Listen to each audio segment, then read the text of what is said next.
Social selling. And then I get a private message from Roland Frazier, and Really? right on my Facebook, I was like, what? And he was just like, who are you? That's literally the essence of what it said. He was like, people are talking about you all over Facebook. I didn't get a chance to stop by your booth, but I just want to introduce myself and see who you are, what you do, because there's buzz about you guys. And that was pretty much the kickoff on all of it.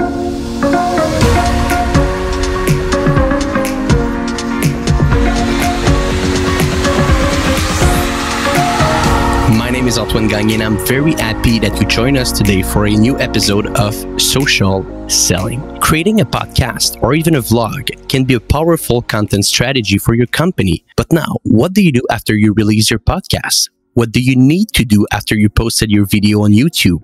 You see, a lot of people will spend so much time creating a great piece of content, but so little promoting it after. My guest, Shaina Weisinger, CEO and founder of RepurposeHouse, will explain you today how one of her customers have been able to increase by 300% their number of leads only by repurposing their content. And all of this happened without paid media. Shaina, welcome to Social Selling. Yeah, thank you for having me. I'm happy to be here. Shaina, before we take a look at the strategy that you use with your client, can you explain to me and to the audience also how you've been able in only 2 years to work with companies like Digital Marketer, War Room, Thinkific, Roland Fraser? I mean, all these names are literally people that I listen to their content every day. Yeah, it's been crazy, a bit of a whirlwind, to be honest with you. I didn't in a million years think that we would be working with brands like that it was within the first 6 months of us launching, which was crazy. So, First 6 months, okay. Yeah, first 6 months. I know, right? There's a post that I did on LinkedIn where I was like freaking out because Digital Marketer signed, and it was like the highlight of my decade, right? It's interesting. I launched in November of 2018, and it was a rebrand, but we changed our offering, and we were really diving into just all types of repurposed content for marketers, right? And I knew that the best way to test the market and see if it was something that was really something that was needed would be just to bite the bullet and have a booth at Traffic and Conversion. And so I was like, I'm either going to invest years, maybe trying to figure out if this thing works, or I'm going to invest the $10,000, have the stupid booth, sit there and just, let them tell me. And then at least I can move on, or we can double down into this. And so while we were there, it was crazy. Like the response was incredible. And actually, right after the show, some people were on a couple of really big marketing influencers' Facebooks asking questions about repurposing content. And apparently my name kept popping up. I kept seeing all these notifications on my Facebook that people were talking about me personally. And I'm like big names. And I was freaking out because I'm like, I didn't meet these people while I was there. I met some of their reps, some of their marketing managers and things like that. And then I get a private message from Roland Frazier. And Really? Right on my Facebook. I was like, what? And he was just like, who are you? That's literally the essence of what it said. He was like, people are talking about you all over Facebook. I didn't get a chance to stop by your booth, but I just want to introduce myself and see who you are and what you do, because there's buzz about you guys. And that was pretty much the kickoff on all of it. I got a chance to chat with him. We were talking about doing some War Room stuff, and then through a couple series, he's a super busy guy. So I didn't, after that, I connected with Matt, who was running War Room Social at the time. And I was just like, you guys, I know you're personally doing this and losing your mind about it. So let's just get the ball rolling. And so, with that came Digital Marketer. And then once you have some really cool brands who have, trusted you with their content when they're marketing companies, then a lot happens after that. So it was pretty amazing. And how does it feel to have Roland Fraser sending you a message on Facebook? I guess you just had other conversation with him after. This guy is he's bringing so many great ideas, business ideas. It's crazy. Yeah. Oh, it's incredible. I did a double take for sure. And then I was like, maybe it's one of his reps. I don't know. You know how some other people have other people managing. They're like, no, it was him. He's like, we need to connect. Let's set a phone call. Here's my cell phone. I'm like, really? What? So I was actually in Florida right after that for an event I was speaking at. We had a booth there too. It's called Podfest. And I had to step out to actually chat with, I was shaking. And I finally got on the phone with him, and we're just chatting about content and about speaking about content. And I was blown away. Okay, this is crazy. Very, very cool. Okay, so look, there's this amazing case study that we discussed together last week on the company. I think it's called Endless Events. That with your team, you've been able to repurpose a lot of their content, and like I said in the intro, you've been able to increase by 300% their number of leads. So, can you walk us through this case study? How RepurposeHouse helped Endless Events to be sure that at the end of the day, they are able to generate all these results for their company? Yeah, absolutely. So Endless they were an awesome company to do this case study with because they're content powerhouses to begin with. Like they really get the value of content. They're very savvy on how to post on social in general. So I knew that their organic strategy to begin with was already something that I would have probably tried to implement it. And it's been tried and true for them, right? So they also use HubSpot to track everything. They're actually, Will, the owner, was one of like the testimonials on HubSpot's like site for years. So it was one thing obviously their strategy was really great, but also we could prove that it was this content specifically that was generating the results, not just their other efforts, right? Because they're tracking everything through HubSpot. They know where it's coming from.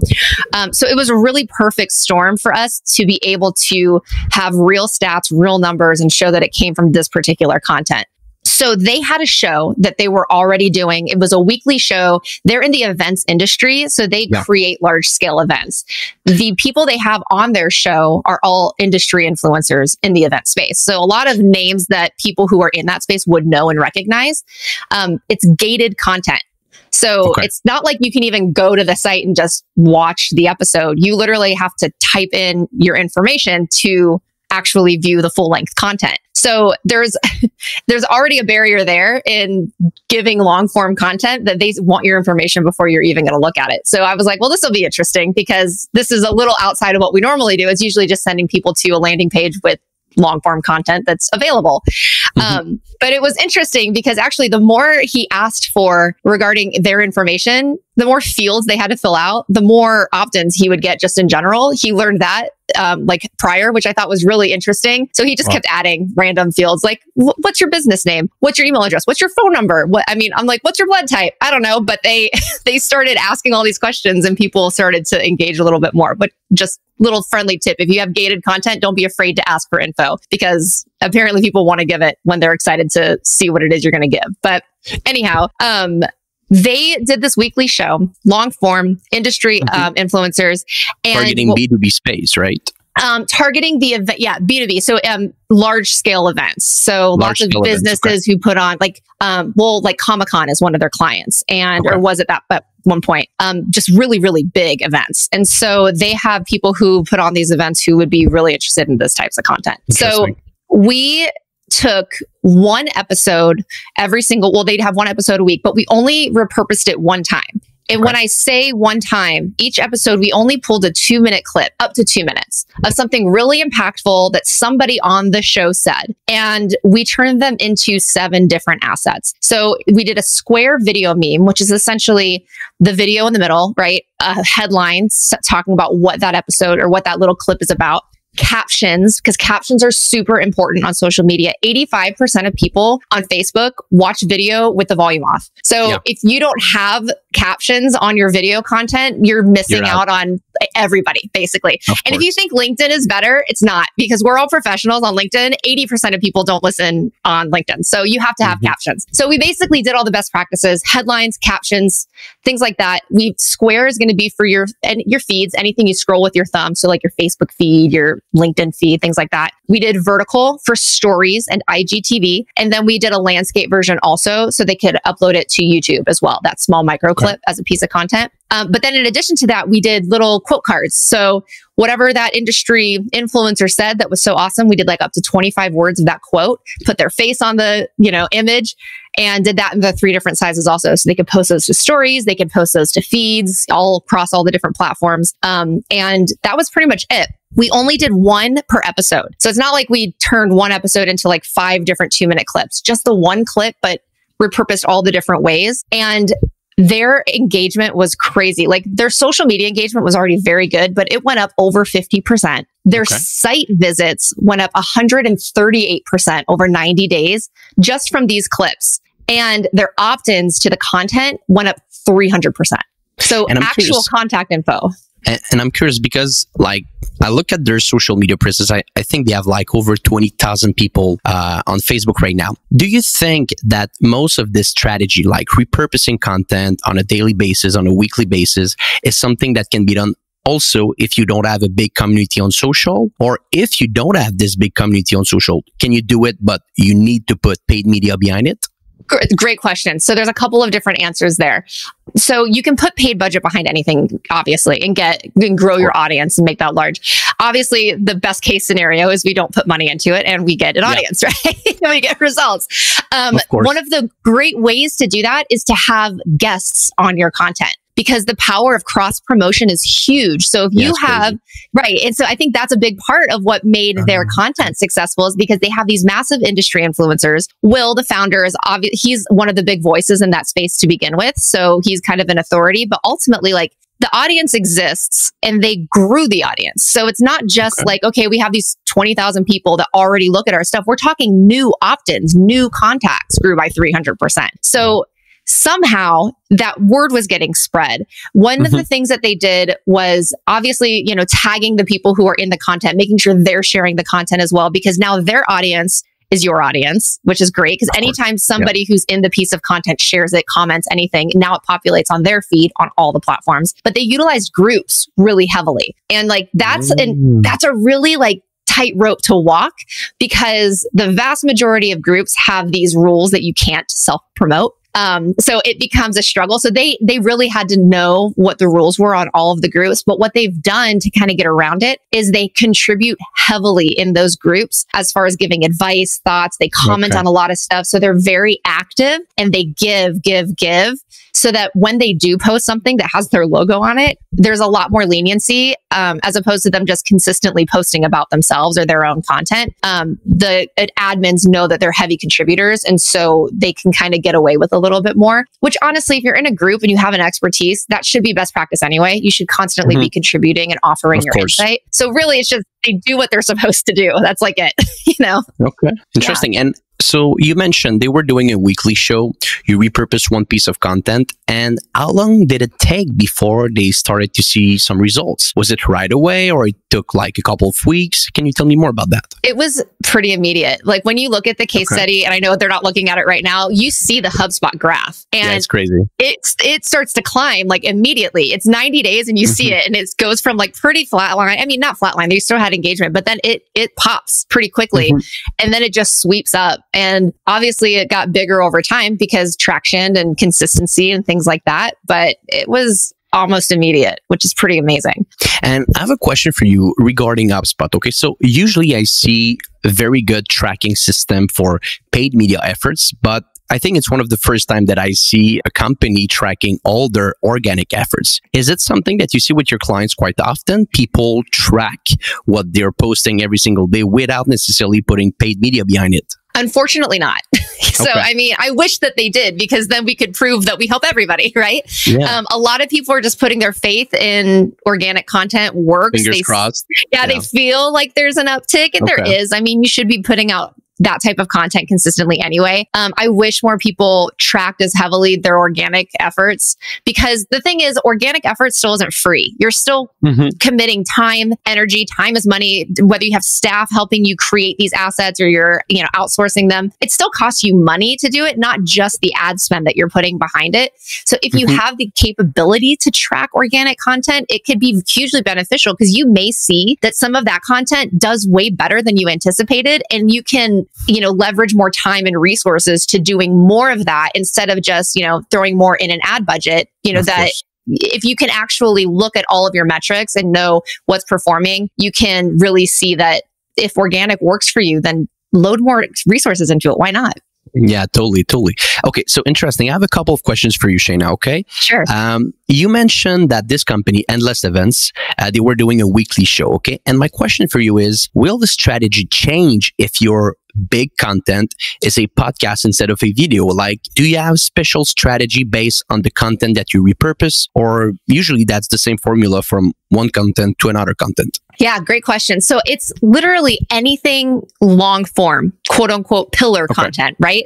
You can apply the same strategy to that. We apply it to blog posts even. So we'll have our weekly blog post and we'll take up to 100 words of that are really impactful, create a repurposed text motion video asset out of it, and promote it the exact same way that they did their show. And now the call to action, instead of it being, go watch the show, it's go read the rest of the blog to find out the rest of the content. It really applies to any type of long form content that you can think of. As long as the intention is to drive them to a landing page or a piece of like longer content, that's great. I mean, obviously the best practices apply to any content you put on social, even if there's not like an end game or end source. But ultimately, if it's long form and you're going to repurpose it, that strategy can literally work for absolutely anything. I think that's one of the big challenge that you saw, right? When you created this company, a lot of people put so much time creating, long form content, podcasts, even what we're doing right now. We're doing a podcast. I need to do a couple of different pieces of content after, right? So I think that's one of the reasons why you started this company at the beginning. Yeah, absolutely. It's funny because my background is video production for content strategy, right? And so I was doing video production. I had a lot of clients who all they wanted to do was video about how awesome they were. And I'm like, nobody cares about how awesome you are. Like, let's be honest. You have to get them to a place where they will care, because eventually they will. But what kind of content are you going to give them to get them to that place? And so what I ended up doing was I started to just do video podcasts. So this essentially, but like in a studio, and they would stack a bunch of episodes and have guests come in and do the whole thing. So I was doing that and offering it kind of as a package. So we would film, I would do the micro assets, the repurposed pieces, and we did all the management and whatever. And I started pitching that to some prominent podcasters who were just doing audio only. And I talked to a lot of really big names, and they were like, listen, we don't care about the video piece, but if you only repurposed the assets, we would throw our money at you. And I was like, yeah. And I kept hearing it over and over again. And I'm like, there's nobody that's doing this yet. And I went to do some research, and there was nobody doing it. There were either like platforms that you could do it yourself on, which is fine if you have the resources or the time really to sit through captions and things like that. Or it was like they had hired like an agency and they had a couple grand retainer that they were on, and it was a part of like a bigger service or offering. But nobody was just doing this one thing that was a massive pain point for podcasters specifically. And so I actually called it podcast memes initially. It was just geared towards podcasters. Yeah, right. And it was so weird because there was such a massive disconnect between our audience. It was either, holy cow, this is an awesome service, take our money and go. Or it was, $200 is way too much for us to spend on our content. And I was like, Sarah and I were like beating our heads against the walls going, Sarah is your partner? Sarah is my director of ops. Okay, good. Yeah, she's been around since the very beginning. So her and I were like, what is happening? Like, why is there such a disconnect? And we started to look at all the clients who were awesome clients and see what the common denominator was, because we're like, more of them, please. They were all digital marketers who were using podcasting as an arm of their marketing strategy. And all of the ones that were a terrible fit were like just hobbyists. Like they weren't driving them anywhere to generate revenue, So I was like, well, I know marketers, so let's go do that. So we just stripped the whole thing down. We changed the entire model. We added all types of content to be able to repurpose, including text, which is a huge one that people don't realize that they can make blog posts very, very engageable on social media.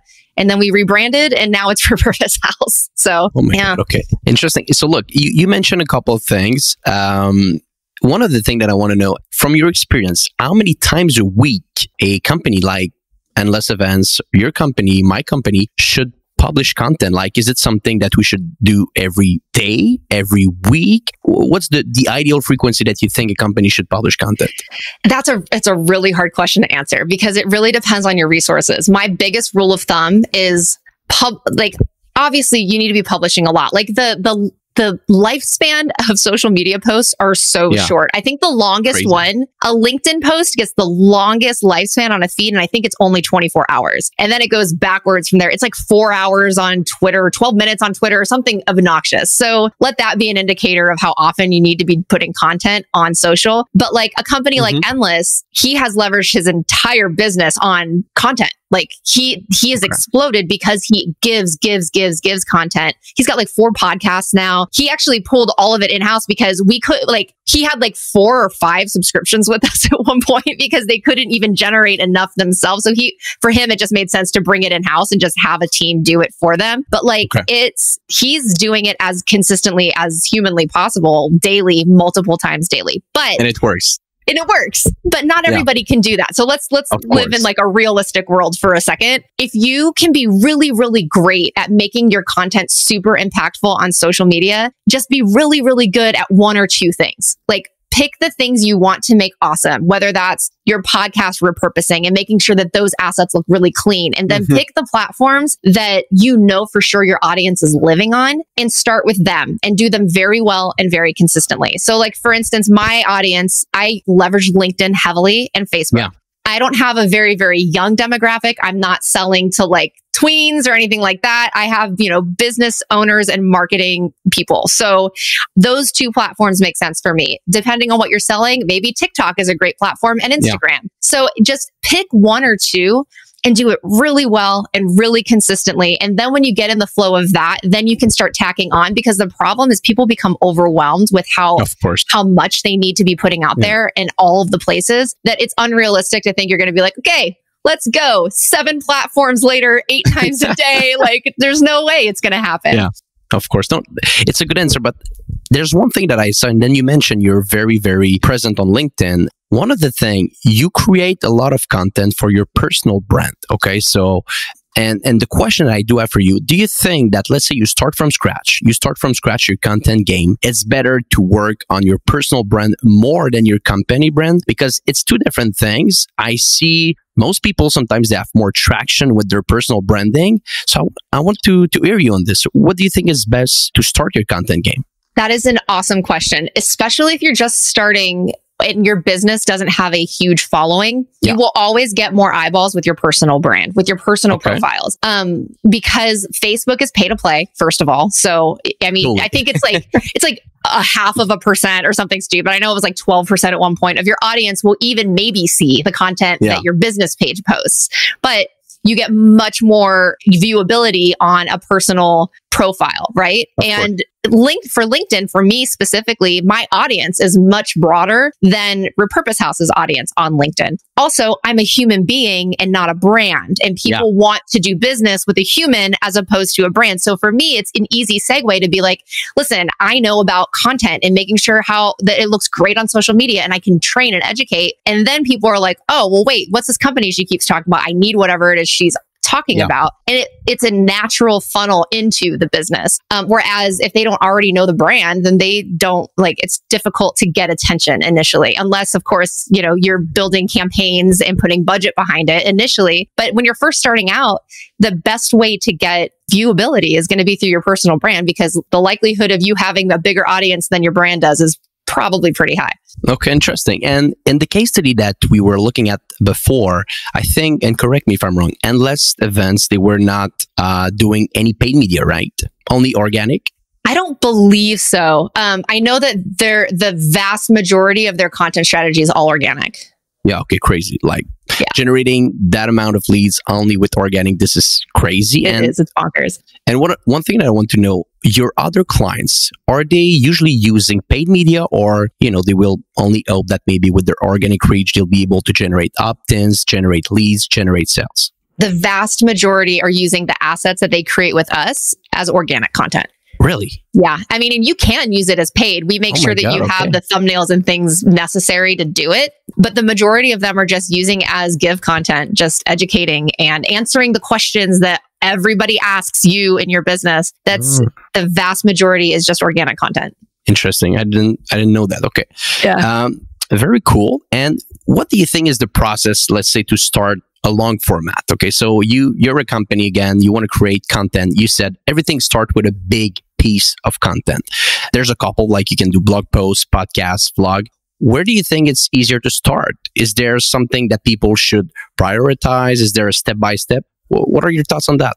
Great question. So podcasts are always a really great, easy way to get started. The reason for that is if you bring on guests like what we're doing here, really what you're doing is asking questions and somebody else is being the expert in something. And what's cool about that is there's a couple of things. You're giving information to your audience that you don't have the onus of providing, right? Like, of course, you're talking to me about content, and while I'm sure you know a ton about content, like you basically get to be on vacation a little bit, just ask the questions and let me do the hard work, right? And as a podcast host, it's really cool to be able to let somebody else share their expertise with your audience. So you're bringing value to an audience that you already have through somebody else's expert. Another great thing about podcasts with guests is that the cross promotion thing that we talked about, making sure that you are now extending your audience because of all of the people that you're bringing on. They want to share the fact that they're an expert as well. So if you give them micro assets to share, now they're going to want to be like, hey, I was on this show and I talked about XYZ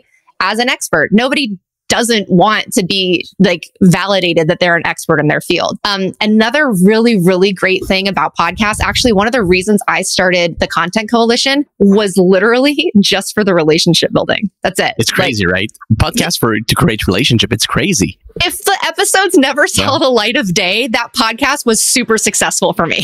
Like, exactly. The people I got to meet and chat with and hang out with, and the relationships that were built, like literally, if nobody ever listened to it, I didn't care because it was about expanding a network with people that I would otherwise never have an opportunity to meet and chat with. And some of them, like, I was shocked at the amount of people who said yes. We were a brand new company. We were like 6 months old, maybe, when I started it. And people, like, you saw ClickFunnels, like all of these massive business, GoDaddy. What? Sarah would be like, your interview with so-and-so is going, you're going to interview them next week. I'm like, how did this even happen? And you would be amazed. How did it happen? Like, did you reach out to them, or because it was because of your content, inbound outreach? Tell me a little bit more. Sarah was amazing at outreaching. So she worked for another company that he had a podcast that he had a lot of, his audience is similar. He was in marketing, and she had learned and created really, really great processes for outreach, how to pitch to guests that are bigger than your brand. And the email was really eloquent. It was all very, like, we talked about our audience, who we talked to, the types of people we had talked to. We got kind of lucky at the beginning that there were a couple of relationships with bigger folks that we had already known, that we got them on the show immediately for, validation. And then it was just send it out and see. And I was shocked by the amount of people who said yes. So don't be afraid to start your podcast if it is, I don't think anybody will be on it, because you'd be shocked at how many people will say yes, for sure. Also, making sure that people who are trying to promote something, like somebody who just wrote a book and is trying to promote it, or somebody who has something that is new and fresh that they're trying to get more eyeballs on, they're more likely to say, yes, we will definitely hop on if they have something to promote. Another cool way to get cool guests on is to say, listen, we're going to make sure that your piece of content gets 10,000 eyeballs on it. And the way to do that is then to create the little micro repurposed assets, throw some ad budget behind it for Facebook ads, get those impressions up. And you can even say, listen, you pick your audience. Like, you tell us who your audience is. We'll promote it to them, because their audience is your audience if you're interviewing them, let's be honest. So now you've got a really cool guest. You've promised them impressions. You spent maybe $50 to $100 on Facebook ads. It's a win-win for sure. Yeah, totally. And you said something about the audiences, right? From your experience, have you been able to generate a lot of leads, a lot of, relationship sales just by being on other podcasts? Is it some? Oh yeah. Okay. Oh yes. Tell me more. Being a guest on other people's podcasts, it's so monumental. Like, when you can start going to be an expert that talks about your expertise and field, like, that's game changing. It's the easiest thing you will ever do. It's 30 to 45 minutes of your life, and we have signups constantly, because we ask in our field when you sign up or when you book a call, like, where'd you hear about us? And so often it's this podcast, that podcast, this interview. Like, it's constant. And because if they have an audience that wants to hear your content, then they are your audience. Like, it makes perfect sense. So really, the interview style content is just it's the best way to get started. There are other ways to create content that has nothing to do with interviews, which is also great, because you should have content that's just yourself as well. But if you're getting started just from the ground level up, interview style content for sure. Okay, very interesting. I have a couple of questions for you. I've seen you lately on the Epic Challenge from Roland Fraser. Yes. And yeah, did you like it so far? I think it's really interesting. The content that this guy provides is completely amazing. His brain is mind-blowing, first of all. And it's crazy. Like I'm so happy that I landed in that group and that I just know him, it's, you have to like go to a completely different level mentally as a like business person in order to see from his eyes. And it's been game changing for me. Like the first whole like hour and a half long session, I was just like, wow, I have to completely adjust my entire worldview now. So, which was amazing. And I'm super excited. Actually, I'm looking at buying a marketing company to be able to support Repurpose House clients who continuously ask for marketing to get done for them. So it's crazy, but the challenge has been really, really cool. I'm a little behind. I think I missed one of them. I need to hop on it, but yeah, same thing for me. I'm like, the first one was awesome and I'm so jacked about it. It's just, life happens. And I'm like, of course, an hour and a half. So, but I'm super pumped about it. I'm excited to get through the rest of the content and that's very interesting. And the reason I was asking you this is, is doing a great podcast, Business Lunch. And I want to know, what kind of podcasts are you listening right now? Is there something that you heard recently that the audience could benefit to know a bit more about? Yeah, the Hustle and Flowchart podcast is epic. I mean, if you haven't heard of it, Joe and Matt are awesome people. They're just really cool guys. But their guests are crazy. Like they have landed some of the most incredible guests on their show. Wow. One of the reasons actually was cool. I asked Joe this when he was on my show. They have what's called their Dream 100 list in their email signature line. I think they got this from Roland actually, which this is like the Roland episode now. I love it. But they have an Excel file. Like a Google Sheets file. Okay. And it's called the Dream 100, and they put the 100 people that they want on their show. And what's super cool about it is since it's in their signature line, when they send emails to people, it pops up. You know, when you have an attachment, it'll pop up and show you something. Yeah. It's like, help us book these guests. Do you know anybody do you know anybody that you can make an intro to? Oh my God. Okay. It's genius because they've gotten so many of their crazy guests just from that Google Sheet in their signature line when they send emails. Really? Yeah. And they're like, you would be amazed at the people you already know. Then there's just, if you don't ask, you never know. So they've gotten some pretty cool introductions just because of that. Okay, quite fascinating. You mentioned something just before. You maybe want to acquire a marketing agency, and I want to know, what is the future that you see for Repurpose House? How do you see social media content evolves in the next couple of months, next couple of years? How you see your company evolves? Yeah. So, I mean, what we offer is very niche. I don't know how anybody says it, right? Niche. Which one is it? I think it's different for niche. Sure. We're very, very specific in what we deliver. We deliver assets. Perfect. Yeah. And I mean, I've worked in digital marketing. I can run campaigns. Like that's fine, but we get asked consistently, okay, but do you post the content for us? Right. And the answer for a minute was, well, let's decide if we want to. And ultimately I was like, the way that Repurpose House functions and its scalability is very dependent on the fact that we don't have to run like reports that are showing engagement, and we don't have to be creating specific copy. We're not doing the creative, and we don't have to report results. We are giving you assets and allowing your team or your agencies to do that work for you. And so we toyed with it. And then we were like, ultimately, it's not the right fit because it crushes our scalability. But we get asked so often, like, who can we have repurpose or post these repurposed assets for it, that it's been next to impossible to find the right agency in the right simple model that we're in, that it's just an obvious segue.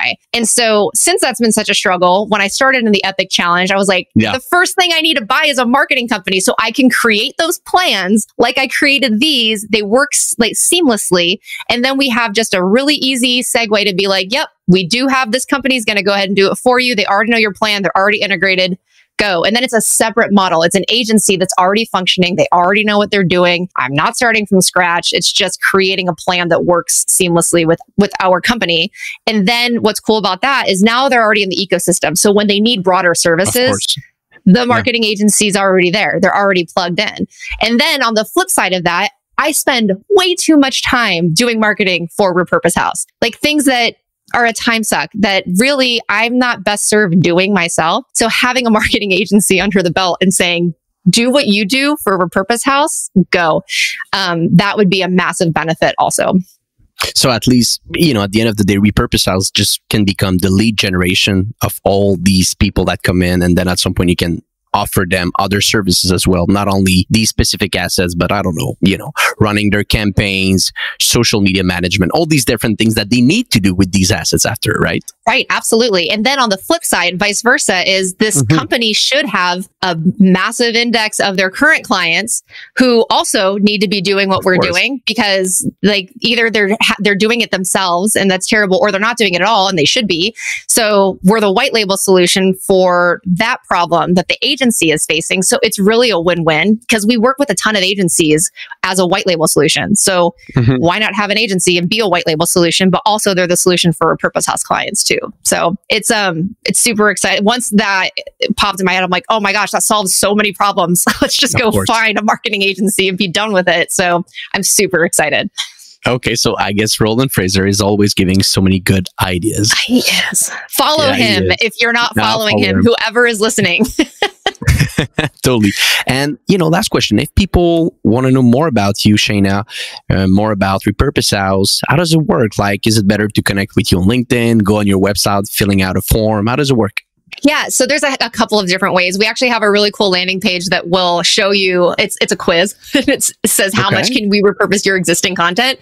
And that's just, it's Repurpose House repurpose-more-content. So we'll put that in the notes. Yeah. Yep. There'll be a clickable link, I hope. But essentially it takes you there. It talks about what kind of content have you created, and then how many assets can we turn just one of those into individually. And it's a super crazy number. You can learn a little bit about it there. But ultimately, on the social channels, like you're saying, we're putting out content on both the personal and the brand. The brand stuff is all, a lot of really cool blog posts, stats driven, things like that. My personal stuff on LinkedIn is going to be more higher level, just content surrounding type content. So LinkedIn is just Shaina Weisinger, Repurpose House on LinkedIn too. If you want to see my dogs, follow me on Instagram, because they're all over that one. I get a little less serious on those other platforms. I don't know if LinkedIn wants to see Duke all day long, so it's fine. Okay, very cool. Yeah. Shaina, thank you so much. I think this was very, very interesting. It's not something that we know that much, like content, like you're doing right now. It was very, very interesting to know more specifically how you operate your company, how you operate with your clients as well. And I hope that everybody just learn more about repurposing their content, because that's the most important thing, right? If you take 30, 40, it's been 40 minutes today, creating a good piece of content, just make sure that you're able to promote it after, right? Because it will just die otherwise. That's a little bit one of the things that I saw with another podcast that I run. I was not, promoting it as I was supposed to do. And at some point, if you don't do it, nobody will do it for you, right? Right. So very important to repurpose your content. Yeah. One last note on that is take a look at the content that you've already created, because there's likely a ton of stuff that you've created that's evergreen and still relevant that you just forgot about because the next piece of content became more important. I can guarantee you that you have some sort of well of gold that you're already sitting on that can be chopped up into a bunch of pieces and repurposed for social, and you can still drive traffic back to it. I have clients who onboard and they're just on the content they already have, they have a year's worth of social media assets ready to rock and roll. They don't even have to create more if they didn't want to for social. So just task number one is go look at what you've already made and see if there's definitely little nuggets that you can start sharing about it. Yeah, audit your content. I think it's very, very important. Okay, cool. So thank you very much. And I hope you liked today's conversation, and see you soon for a new episode of Social Selling. Social Selling. Social Selling.